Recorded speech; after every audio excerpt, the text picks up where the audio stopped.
Je veux que vous commenciez à dire « Je vis dans le présent et je jouis de chaque instant de ma vie. Je vis dans le présent et je jouis de chaque instant de ma vie. » Maintenant, vous devez apprendre à jouir de tous les jours ordinaires de votre vie. Jouir de tous les jours ordinaires. Aller au travail, se lever, aller au travail, conduire dans la circulation, rentrer à la maison, donner à manger aux enfants, faire la vaisselle, faire la lessive, payer les factures, aller se coucher, se lever, lundi, mardi, mercredi, jeudi, vendredi, samedi, dimanche, lundi, mardi, mercredi, jeudi, vendredi, samedi, dimanche, lundi, mardi, mercredi. Si vous pouvez apprendre à jouir de ça, à ce moment-là, vous dépouillez Satan de son pouvoir de vous rendre malheureux.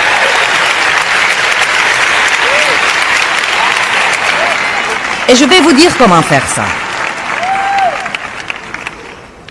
Commencez à faire tout ce que vous faites chaque jour comme au Seigneur. Et vous pourrez jouir de tout ça parce que vous le faites pour lui, avec lui, à lui et par lui. Tout. N'allez pas au travail juste pour avoir un salaire. Si vous ne supportez pas votre travail, trouvez un autre travail. Trouvez quelque chose que vous aimerez faire, sinon vous passerez une grande partie de votre vie à le détester. Je déteste l'embouteillage, je déteste mon travail, je déteste. Ne détestez rien à part le péché et la méchanceté et le mal. Commencez à aimer les choses. J'aime ma vie. Je vous défie de le dire chaque jour. J'aime ma vie. J'aime ma vie. J'aime Dieu. Je m'aime. J'aime les autres. J'aime ma vie. J'aime mon travail.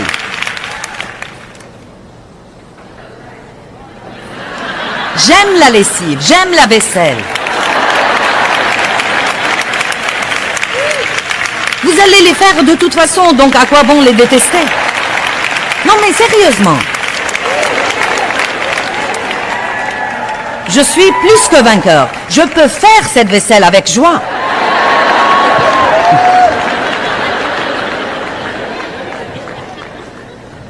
Allez, pour moi, c'est vraiment un défi.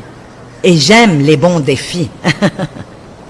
J'ai passé une grande partie de ma vie malheureuse et mécontente. Et quand j'ai décidé d'apprendre à aimer la vie, vous voyez, je n'ai jamais eu l'occasion d'être une enfant. Je crois que j'étais une adulte dès l'âge de 3 ans à cause de ce qui s'est passé dans mon enfance. Et je n'ai jamais eu l'occasion d'être une enfant. Donc j'ai découvert comme adulte que je n'avais pas une enfance saine en moi. Je ne savais jouir de rien. Tout pour moi était le travail et la responsabilité, faire quelque chose, avoir un but, passer à la chose suivante. C'était ma vie. Et j'ai décidé, il y a environ 20 ans ou un peu plus, d'apprendre à aimer ma vie. En rentrant à la maison, je vais jouir du trajet, je vais chanter et louer et méditer et aimer Dieu et je vais jouir de mon arrivée. Puis le diable dit, quand tu y arriveras, tu trouveras un grand désordre. Tes enfants n'auront rien fait de ce que tu leur as dit de faire. Et au lieu de penser, quand je passerai cette porte, s'ils n'ont pas fait ce que je leur ai dit de faire, vous savez quoi, ils auront vraiment des ennuis. Non, pensez que ce sera une merveilleuse occasion pour moi de rentrer. Et si je dois donner une correction, je la donnerai dans l'amour, en veillant à ce qu'ils voient la gloire de Dieu sur moi après la conférence.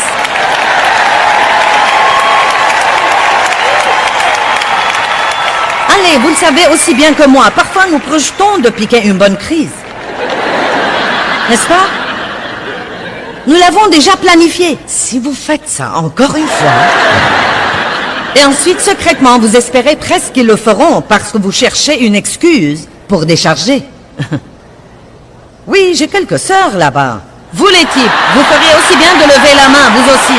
Vous savez exactement de quoi je parle. Bon, bien compris.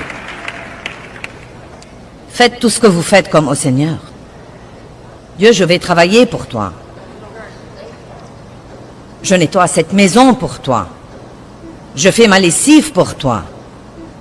Je paye mes factures pour être une personne honnête et intègre. Tout ce que je fais, Dieu, je le fais pour toi. Votre vie sera radicalement changée si vous faites ça. Arrêtez de vivre pour les autres et pour les applaudissements que vous croyez que vous aurez d'eux. Et commencez à vivre devant l'œil qui voit tout, qui vous observe tous les jours à chaque instant.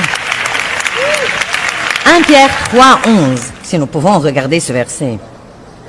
Il nous dit de poursuivre la paix. Nous devons la solliciter et la poursuivre de toute notre force.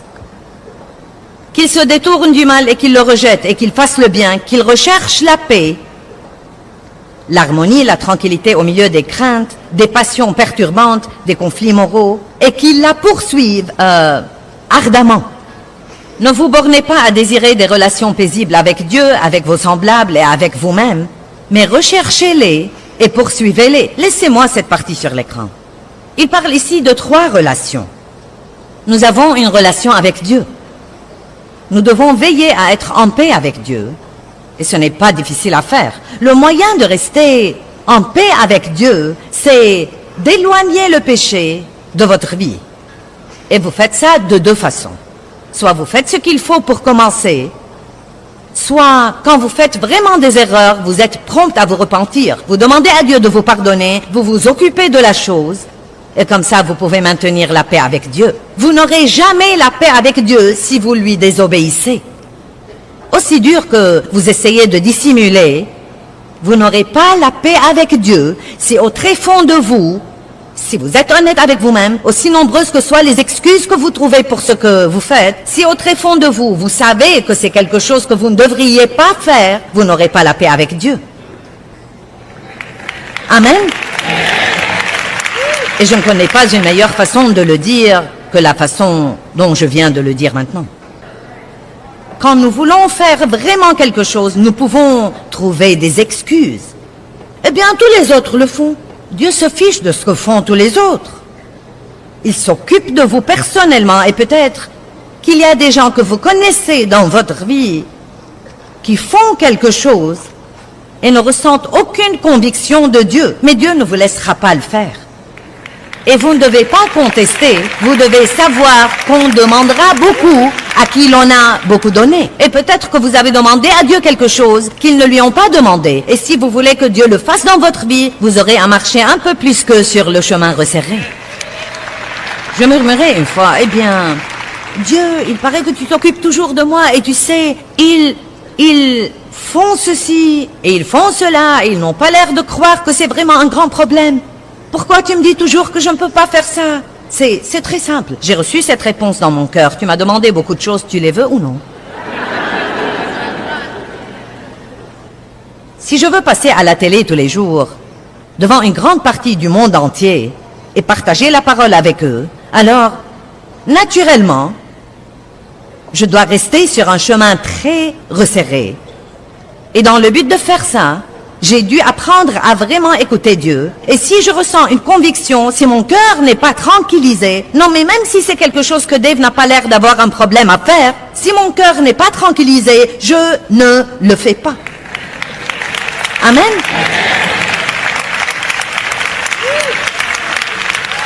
Les gens différents ressentent la conviction pour des choses différentes et c'est une des choses que nous devons surmonter. Ce n'est pas parce que tous les autres peuvent faire quelque chose que vous pouvez le faire. Alléluia. Et, vous ne devez pas les juger parce qu'ils le font.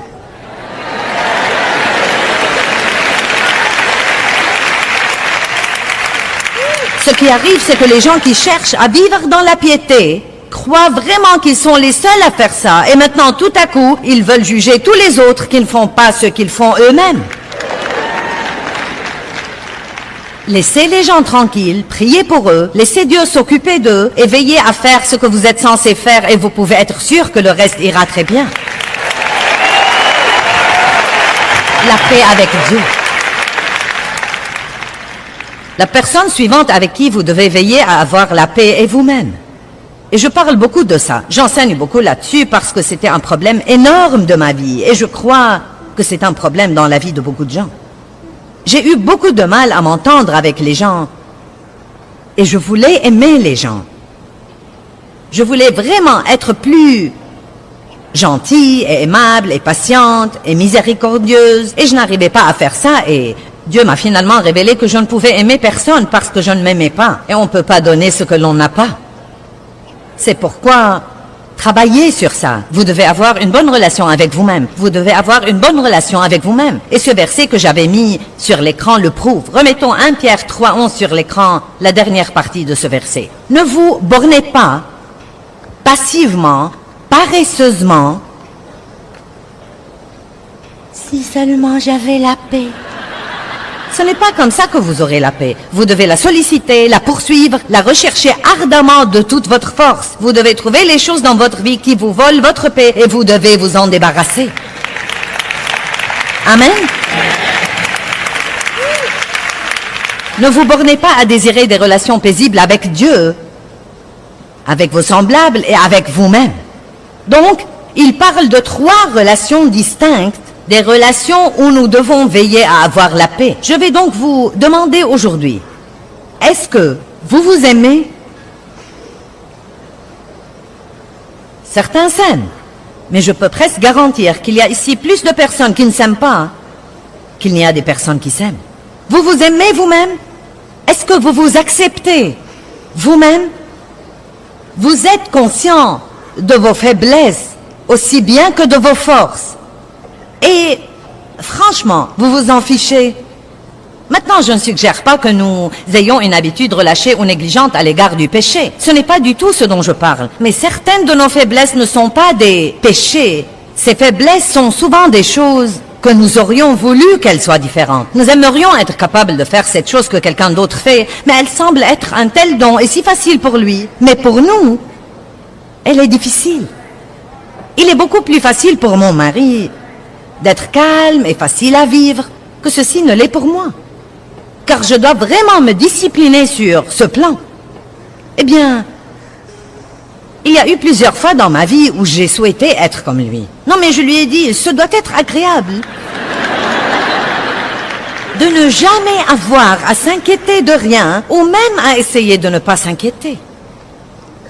Dave a une réponse à tous les problèmes. Déchargez-vous sur lui. Quand j'ai un problème, je ne vais même pas lui demander conseil parce que je sais déjà ce que ça va être. Déchargez-vous sur lui. Et il a raison. Mais il m'est plus difficile de faire ça qu'il ne l'est pour lui. Eh bien, pouvons-nous appeler ça une faiblesse? Je ne sais pas. Peut-être. Non mais, il est plus fort que moi sur ce plan. Mais vous savez quoi? Je suis ce que je suis. Vous êtes ce que vous êtes. Je travaillerai là-dessus un peu plus dur. Il y a d'autres domaines dans la vie de Dave où il doit travailler un peu plus dur. Vous ne surprenez pas Dieu. Il ne vous a pas choisi et tout à coup il a dit « Oh mon Dieu, regardez avec qui je suis coincé !» La Bible dit que Dieu vous a choisi exprès parce qu'il vous a aimé et qu'il sait la fin depuis le début. Il est chef et le consommateur de la foi. Tous les jours de votre vie ont été écrits dans son livre avant que vous ne soyez jamais venus à la vie. Dieu connaît toutes les paroles dans votre bouche que vous n'avez pas encore prononcées. Il connaît chaque décision que vous prendrez avant que vous ne le preniez. Et il dit toujours, je vous aime inconditionnellement, je ne vous abandonnerai jamais, je travaillerai avec vous et je vous recueillerai et je veillerai sur vous.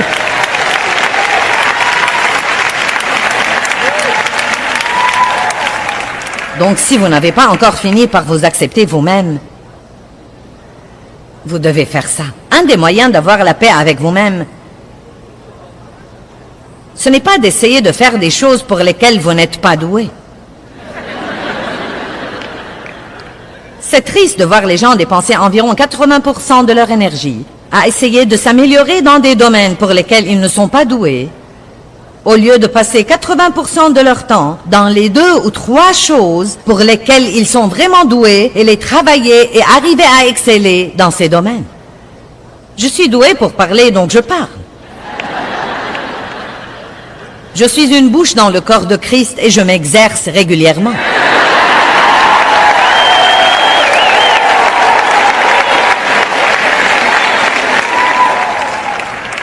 J'ai essayé de jouer de la guitare une fois. Mes doigts ne sont pas assez longs. Non mais je suis passé par toutes les choses en me comparant aux autres personnes. Je n'ai pas le temps pour ces messages aujourd'hui, mais l'essentiel est que vous devez apprendre à être en paix avec vous-même. La paix avec Dieu, la paix avec vous-même, la paix avec vos semblables. Mais comment pouvoir s'entendre avec les gens? Ouh! Mon Dieu! Ne vous attendez pas à ce qu'ils soient tous comme vous, car ils ne le seront pas. Nous sommes différents pour une bonne raison. Vous entrez dans une famille et vous pensez, comment ces deux enfants pourraient venir du même endroit? Non mais ils sont totalement, absolument opposés. Vous êtes comme, d'où êtes-vous venus? D'une autre planète? Et pourtant, Dieu met certains dons dans les gens. Il nous donne des tempéraments différents parce que nous avons tous besoin les uns des autres. Et Satan nous crée des dissensions parce qu'il sait mieux que nous ce qui arriverait. Il sait la puissance que nous aurions si nous pouvions apprendre à être dans l'unité et dans l'accord. Tout ce que vous devez faire, c'est de lire le livre des Actes et vous verrez que quand l'Église était nouvelle, quand elle était jeune, avant d'avoir le temps pour toutes les absurdités et les divisions et les confessions et toutes ces choses différentes, à quel point l'Église était puissante. Des miracles, les morts ressuscités et les boiteux marchaient et les sourds entendaient, les aveugles voyaient et le nombre des disciples s'augmentait tous les jours par milliers. Les gens donnaient généreusement ce qu'ils avaient pour aider tous les autres. Mais vous donnez juste assez de temps aux gens. Non mais parfois... Les gens veulent que je fasse partie de quelque chose et je ne veux même pas m'y introduire. Car ça peut être si beau au début. Puis tout à coup, quelqu'un veut être le responsable. Puis quelqu'un d'autre n'aime pas ce que fait le responsable. Et donc maintenant, il veut se soulever et être le responsable. Maintenant, il va prendre la moitié du groupe et les dresser contre l'autre moitié. Et je suis comme, eh bien, sachez que je n'ai plus le temps pour rien de ça dans ma vie désormais. Je ne le ferai pas.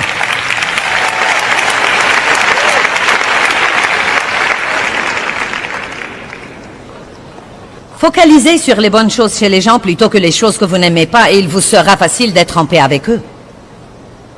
Apprenez à vous adapter aux autres personnes. Ça me donne la chair de poule de dire ça. La première fois où j'ai vu ce verset dans la Bible comme quoi la femme devrait s'adapter à son mari, j'ai pensé, non mais vous êtes vraiment sérieux? Dites-moi que vous plaisantez.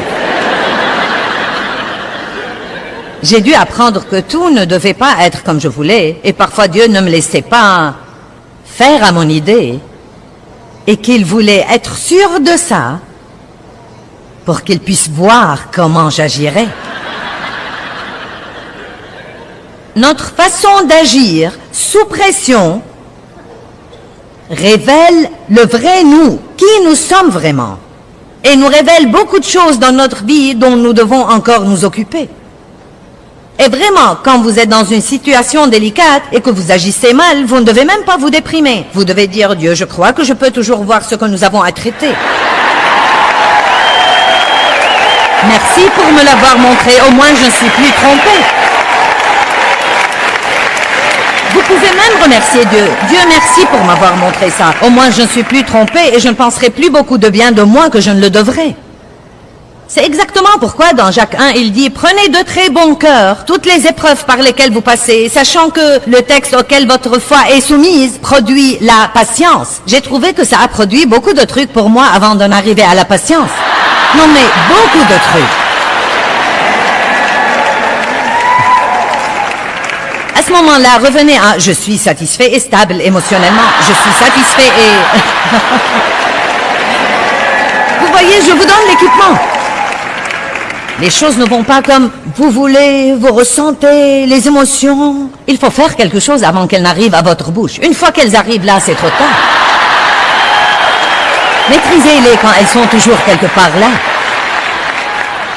Et vous pouvez ressentir ça. Elles montent.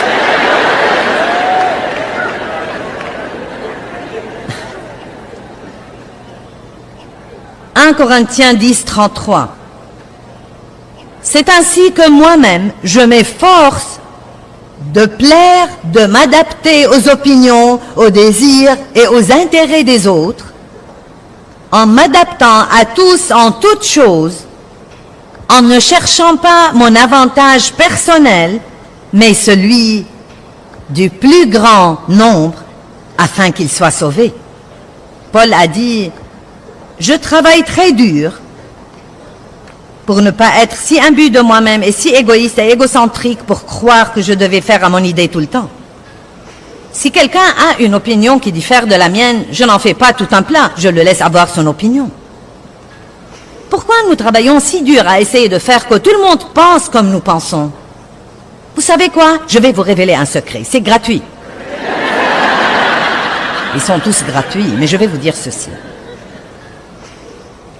Vous pourrez accroître votre paix immédiatement si vous prenez aujourd'hui la décision de ne jamais plus donner votre opinion à quelqu'un à moins qu'il ne vous la demande.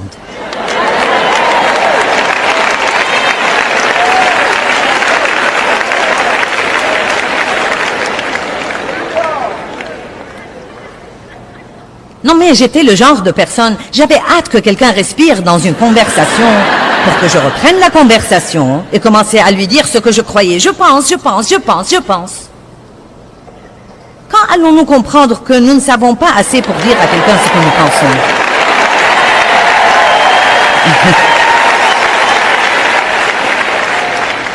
Maintenant, voici un autre moyen d'avoir la paix avec les autres. Celui-ci est génial. Ne passez pas excessivement de temps avec des gens qui ne vous plaisent pas, tout simplement.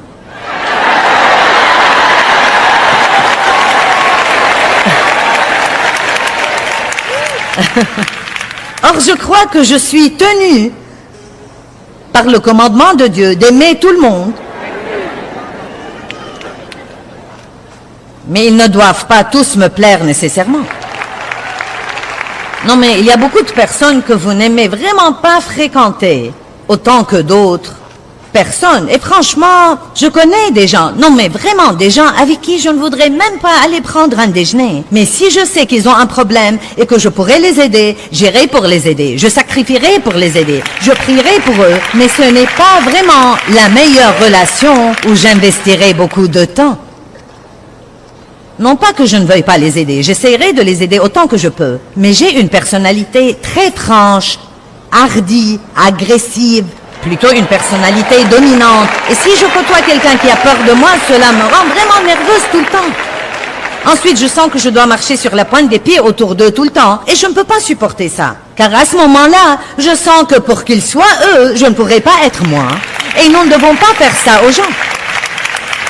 J'ai dit que nous ne devons pas faire ça aux gens. Ne soyez pas le genre de personne qui est si susceptible que tout le monde doit marcher sur des œufs et s'assurer que vous allez bien tout le temps. Donc surmontez-vous. Vous n'êtes pas obligé d'être le meilleur ami de tout le monde. C'est comme ça que la Bible le dit dans le livre des Proverbes. Elle dit « Mets rarement le pied dans la maison de ton prochain. »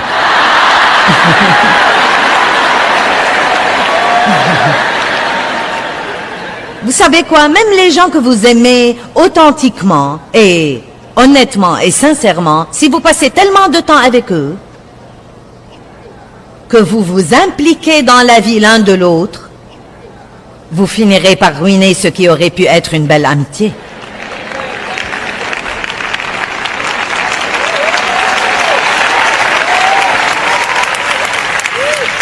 Vous ne devez pas tout savoir sur tout le monde. Apprenez à jouir de la paix avec Dieu et avec vous-même, et la paix avec vos semblables. Et je voudrais que vous arriviez au point où la première chose à laquelle vous pensez et que vous dites tous les matins quand vous vous levez est ce qui suit. Je vais faire passer Dieu avant tout dans ma vie, dans tout ce que je fais.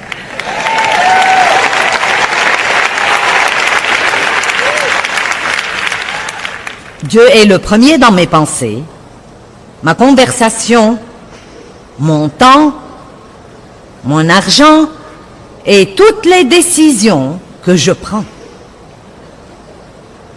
Je cherche Dieu d'abord avant toute autre chose.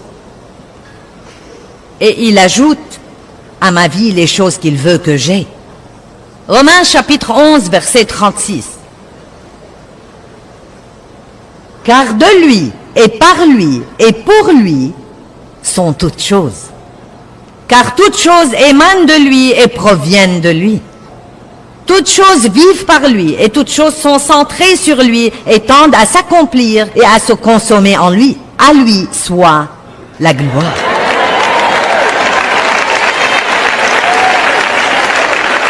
Et donc vraiment, quand on regarde d'un peu plus près, il ne s'agit que de Jésus.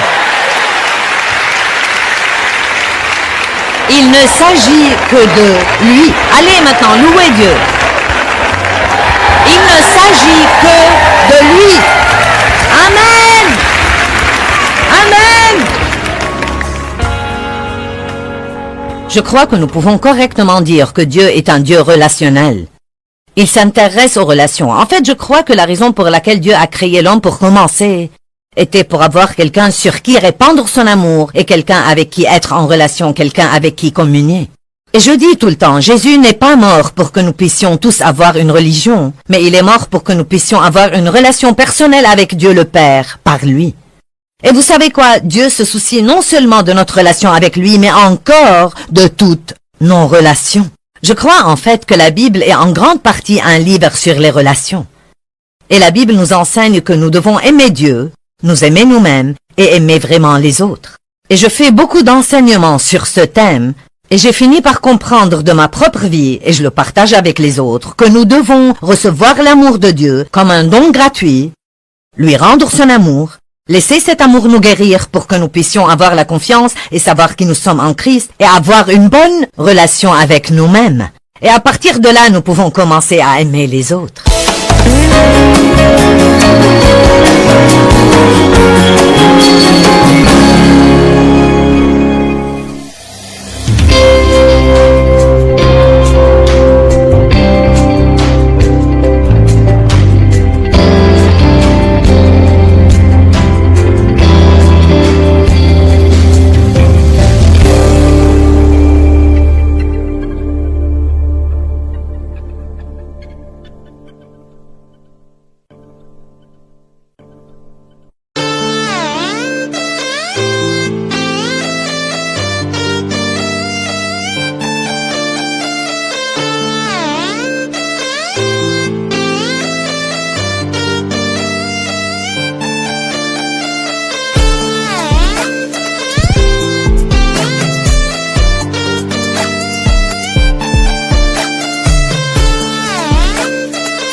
đường làng quanh co sông thu êm đềm hà diều đá bóng nắng cháy giữa đời.